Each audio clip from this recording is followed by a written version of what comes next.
जय हिंद दोस्तों। कल एक मेजर जियोपॉलिटिकल डेवलपमेंट हुई है। पाकिस्तान और सऊदी अरेबिया ने एक हिस्टोरिक डिफेंस पैक्ट साइन किया है एंड ये डेवलपमेंट मिडिल ईस्ट और साउथ एशिया की जियोपॉलिटिक्स को कम्प्लीटली चेंज कर सकती है। पूरा वर्ल्ड मीडिया इसे कवर कर रहा है, हर जगह आप इस पे आर्टिकल देख पाएंगे। वैसे ये साइनिंग रियाद में हुई है, जो कि कैपिटल है सऊदी अरेबिया की, जहां सऊदी के क्राउन प्रिंस मोहम्मद बिन सलमान और पाकिस्तान के पीएम शहबाज शरीफ ने पेपर्स पे साइन किया। देखो, ये न्यूज इंपॉर्टेंट इसलिए है क्योंकि रिसेंट इवेंट्स के जस्ट बाद आई है। वी ऑल नो कि 9 सितंबर को इसराइल ने कतर पर एयर स्ट्राइक की, जिससे अरब कंट्रीज गुस्से में है। यूएस पे भरोसा कम हो रहा है क्योंकि यूएस इसराइल को सपोर्ट करता है और सऊदी को लगता है कि उनके होली साइट्स जैसे मक्का मदीना को एक्स्ट्रा प्रोटेक्शन चाहिए। पाकिस्तान, जो कि एक न्यूक्लियर पावर कंट्री है, सऊदी अरेबिया का क्लोज अलाय है। पहले से ही दोनों के बीच मिलिट्री टाइज है। पाकिस्तान ने सऊदी को ट्रेनिंग दी, ज्वाइंट ड्रिल्स किए, इवन यमन में हुतीस के अगेंस्ट भी हेल्प की है पाकिस्तान ने। अब ये पैक्ट उन टाइज को ऑफिशियल और स्ट्रॉन्ग करता है। बाय द वे, इस पैक्ट का नाम है स्ट्रेटेजिक म्यूचुअल डिफेंस एग्रीमेंट यानी एसएमडीए। सिंपल वर्ड्स में इसका मेन रूल ये है कि any aggression against either country shall be considered an aggression against both. For example, Saudi पे अटैक होता है तो पाकिस्तान पे अटैक माना जाएगा, और पाकिस्तान पे अटैक होता है तो सऊदी पे अटैक माना जाएगा। ये तो हुई बेसिक बात। अब मैं आपको इसकी और डिटेल्स बताता हूँ कि ये पैक्ट और क्या क्या कवर करता है। तो देखिए, इसमें फुल मिलिट्री कोऑपरेशन है। ज्वाइंट ट्रेनिंग होंगी पाकिस्तान और सऊदी के बीच। स्पेशली पाकिस्तान की आर्मी सऊदी को ट्रेन करेगी। इंटेलिजेंस शेयरिंग, मतलब मान लो अगर कोई थ्रेट आता है तो उसके सीक्रेट शेयर होंगे दोनों कंट्रीज के बीच। ज्वाइंट एक्सरसाइज बढ़ेंगी, मतलब कि दोनों मिलिट्रीज साथ में प्रैक्टिस करेंगी। और रिसोर्सेज यानी वेपन्स, इक्विपमेंट, लॉजिस्टिक्स, इसमें भी कोऑपरेशन बढ़ेगा। ये पैक्ट इमर्जिंग थ्रेट्स पे भी फोकस करता है, जैसे साइबर अटैक्स, मिसाइल या रीजनल फाइट्स। अब ये काम कैसे करेगा? तो मान लो अगर कोई कंट्री अटैक करे, जैसे मिसाइल या इन्वेजन, तो दोनों साथ मिलकर जवाब देंगे। ये यूएन के रूल्स के अंडर है, मतलब कि आर्म्ड अग्रेशन को टारगेट करता है। लॉन्ग टर्म के लिए है, डिकेड्स तक चलेगा, बट एग्जैक्ट एंड डेट नहीं बताई गई है। और अगर मैं आपको थोड़ा पीछे ले चलूं इसका बैकग्राउंड समझाने के लिए, तो दोनों कंट्रीज के बीच 50 से 60 साल के अच्छे रिलेशंस हैं। पाकिस्तान ने 1960s से सऊदी को मिलिट्री एडवाइजर्स भेजे हैं, यमन में हेल्प की है, और सऊदी ने पाकिस्तान को लोन्स, ऑयल और बिलियंस ऑफ डॉलर्स दिए। अब इस पैक्ट की टाइमिंग बहुत इंटरेस्टिंग है क्योंकि यूएस पे डाउट्स हैं। इसराइल के कतर अटैक के बाद अरब कंट्रीज को लगता है कि अमेरिका रिलायबल नहीं है, और न केवल अरब कंट्रीज को, बल्कि आप देखेंगे कि आज के टाइम वर्ल्ड वाइड यूएसए की क्रेडिबिलिटी बहुत नीचे गिर चुकी है। एनीवे, पाकिस्तान इकोनॉमिक क्राइसिस में है तो उसे सऊदी से एड मिलेगा। चांसेस है कि $6 बिलियन का पैकेज देगा सऊदी पाकिस्तान को। और अगर मैं बात करूं इस पैक्ट के न्यूक्लियर एंगल की, क्योंकि यही वो पार्ट है जो सबसे ज्यादा चर्चा का विषय बना हुआ है, क्या सऊदी अरेबिया को न्यूक्लियर अम्ब्रेला प्रोवाइड करेगा पाकिस्तान? तो देखो, पाकिस्तान के पास न्यूक्लियर वेपन्स हैं, लगभग 170 वॉरहेड्स है पाकिस्तान के पास, but Saudi Arabia non nuclear है, उनके पास नहीं है। इंटरेस्टिंगली, ये पैक्ट सीधा न्यूक्लियर अम्ब्रेला के बारे में मेंशन ही नहीं करता है, लेकिन हिंट है कि पाकिस्तान का न्यूक्लियर अम्ब्रेला सऊदी को कवर कर सकता है। मतलब अगर सऊदी पे बड़ा अटैक होता है तो पाकिस्तान अपने न्यूक्स यूज करने का ऑप्शन रख सकता है। एक सऊदी ऑफिशियल ने यह कहा है कि ये कॉम्प्रिहेंसिव डिफेंसिव एग्रीमेंट है, जो ऑल मिलिट्री मींस इंक्लूड करता है। सिंपल वर्ड्स में अगर मैं आपको समझाऊं तो ऑल मींस में इनडायरेक्टली न्यूक्लियर भी आ सकता है। इसका मतलब है कि सऊदी के लिए न्यूक्लियर प्रोटेक्शन हो सकती है, स्पेशली मक्का मदीना जैसी जगह के लिए। कतर स्ट्राइक के बाद सऊदी को लगता है कि यूएस से पूरा बैकअप नहीं मिलेगा, स्पेशली इजराइल के अगेंस्ट, और ईरान से भी थ्रेट है। तो पाकिस्तान के न्यूक्स उनको एक कॉन्फिडेंस देते हैं। और बात करें पाकिस्तान के लिए, तो ये पैक्ट उनकी न्यूक्लियर पावर को ग्लोबल स्टेज पे एक डिप्लोमेटिक लीवरेज देता है। अब तक जो उनकी न्यूक्लियर कैपेबिलिटी सिर्फ इंडिया के डिटरेंस के लिए प्रोजेक्ट होती थी, अब सऊदी अरेबिया के साथ टाई अप करके पाकिस्तान अपने आप को एक protector of the Islamic world इस नैरेटिव में फिट कर रहा है। ये इस्लामाबाद को एक साइकोलॉजिकल और जियोपॉलिटिकल एज भी देता है, लेकिन इसके साथ खतरा भी उतना ही बड़ा है। अगर सऊदी के लिए न्यूक्लियर अम्ब्रेला का परसेप्शन ज्यादा हाईलाइट हो गया तो रीजन में न्यूक्लियर आर्म्स रेस इंटेंसिफाई हो जाएगी। ईरान अपनी न्यूक्लियर एम्बिशंस फास्ट ट्रैक करेगा, इजराइल और भी अग्रेसिव स्टांस ले लेगा। क्योंकि आप यहाँ एक बात समझो कि यूएसए के इनडायरेक्ट सपोर्ट से ही कतर पे स्ट्राइक की थी इजराइल ने।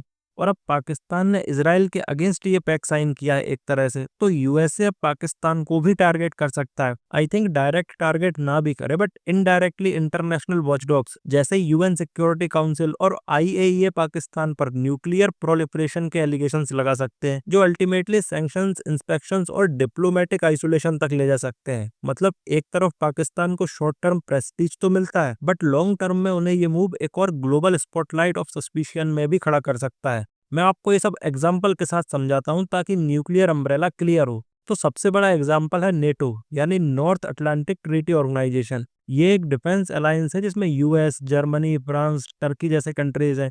यूएस के पास न्यूक्स हैं लेकिन जर्मनी, टर्की जैसे कई मेंबर्स नॉन न्यूक्लियर हैं। और नेटो का आर्टिकल 5 कहता है कि attack on one is attack on all. For example अगर रशिया जर्मनी पे अटैक करता है जो कि नॉन न्यूक्लियर कंट्री है, तो यूएस अपने न्यूक्स यूज कर सकता है डिफेंस में।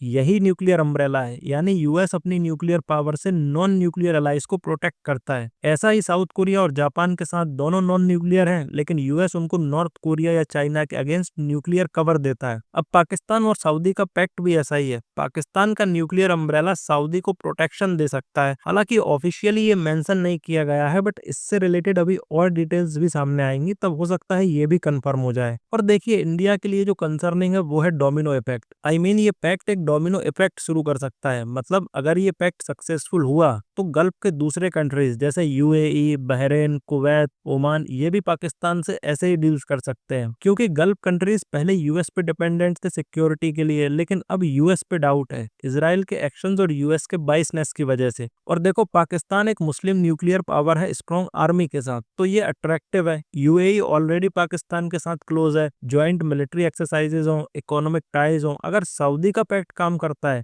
तो मोस्ट प्रोबेबली यूएई नेक्स्ट हो सकता है, क्योंकि उनको भी ईरान से थ्रेट है। फिर बहरीन और कतर जो कि 9 सितंबर को ऑलरेडी अटैक फेस कर चुका है, ये भी लाइन में आ सकते हैं। ये एक इस्लामिक डिफेंस ब्लॉक बन सकता है जैसे कि छोटा नेटो। और रिसेंटली पाकिस्तान ने प्रस्ताव रखा भी है इस्लामिक नेटो का, जिसमें पाकिस्तान सेंटर में होगा। और अगर आपके मन में सवाल आ रहा हो कि इस पैक्ट से किसको ज्यादा फायदा होगा, तो देखो फायदा तो दोनों को है। मैं आपको थोड़ा कंपेयर करके बताता हूँ। पाकिस्तान के लिए सबसे बड़ा फायदा इकोनॉमिक फ्रंट पे है, क्योंकि उनकी इकोनॉमी अभी भी डीप क्राइसिस में है, इन्फ्लेशन रिकॉर्ड लेवल्स पे है और डेट बर्डन उनको लगातार चोक कर रहा है। ऐसे में सऊदी अरेबिया से उनको डायरेक्ट फाइनेंशियल रिलीफ मिलेगा। रिपोर्ट्स के मुताबिक लगभग $6 बिलियन का एड पैकेज कंसीडर हो रहा है। इसके अलावा सऊदी के इन्वेस्टमेंट पाकिस्तान की एनर्जी, इंफ्रास्ट्रक्चर और इंडस्ट्रियल प्रोजेक्ट में जा सकती है, और सऊदी जॉब मार्केट में पाकिस्तानी वर्कर्स के लिए और ज्यादा अपॉर्चुनिटीज खुलेंगी। स्ट्रेटेजिक लेवल पर भी पाकिस्तान को बूस्ट मिलेगा। एक तरफ उनकी न्यूक्लियर पावर का ग्लोबल लीवरेज बढ़ेगा, दूसरी तरफ मिलिट्री टाइज से उन्हें ट्रेनिंग और टेक्नोलॉजी एक्सेस मिलेगा। सबसे बड़ा फैक्टर है सऊदी का फाइनेंशियल बैकअप। मतलब अगर पाकिस्तान किसी प्रोलॉन्ग्ड कॉन्फ्लिक्ट में फंस जाता है तो रियाद की फंडिंग उनको लंबा वॉर सस्टेन करने का कॉन्फिडेंस दे सकती है। सऊदी के लिए सबसे बड़ा गेन सिक्योरिटी डायमेंशन में है। पैसा उनके पास ऑलरेडी है लेकिन आर्मी लिमिटेड है और मैन पावर रिस्ट्रिक्टेड है, तो पाकिस्तान के trend forces, real time intelligence sharing और इनडायरेक्ट न्यूक्लियर डिटरेंस उनके लिए प्राइसलेस है। सबसे बड़ा एश्योरेंस होगा मक्का मदीना जैसी होली साइट्स की प्रोटेक्शन। प्लस ये पैक्ट उनको एक रेयर अपॉर्चुनिटी देता है यूएस से ज्यादा इंडिपेंडेंट पोस्चर अडॉप्ट करने का। लेकिन इकोनॉमिक साइड पे सऊदी को कोई खास एक्स्ट्रा बेनिफिट नहीं मिलेगा, क्योंकि उनकी अपनी इकोनॉमी ऑलरेडी स्ट्रॉन्ग पोजीशन में है। अब बात करते हैं कि ये पैक्ट इंडिया के लिए क्यों कंसर्न बन सकता है। तो देखो सबसे पहली बात, पाकिस्तान हमारा इमीडिएट नेबर है और हमारे साथ उसके लॉन्ग स्टैंडिंग बॉर्डर डिस्प्यूट्स हैं। ऐसे में अगर पाकिस्तान को सऊदी अरेबिया से फाइनेंशियल और मिलिट्री बैकिंग मिलती है तो वो बॉर्डर पर और ज्यादा बोल्ड और अग्रेसिव पोस्चर अडॉप्ट कर सकता है।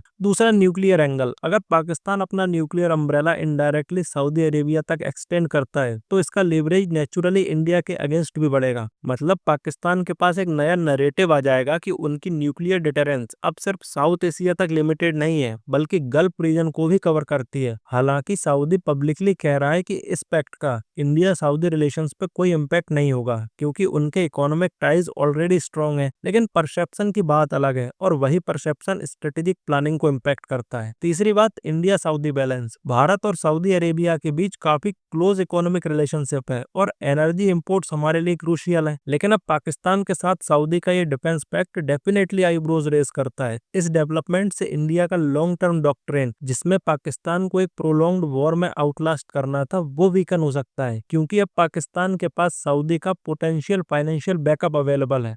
और सबसे बड़ी बात यह है कि अगर धीरे धीरे गल्फ के दूसरे कंट्रीज भी इस पैक्ट में शामिल हो गए, जैसे यूएई, बहरीन, कतर वगैरह, तो ये एक इस्लामिक डिफेंस ब्लॉक की तरह उभर सकता है। और ऐसी सिचुएशन में भारत के लिए कंसर्न और भी ज्यादा सीरियस हो जाएगा, क्योंकि पाकिस्तान सिर्फ एक आइसोलेटेड प्लेयर नहीं, बल्कि एक लार्जर अलायंस का हिस्सा बन जाएगा, जिसमें कलेक्टिव रिसोर्सेज और कलेक्टिव पावर उसके पीछे खड़ी होगी।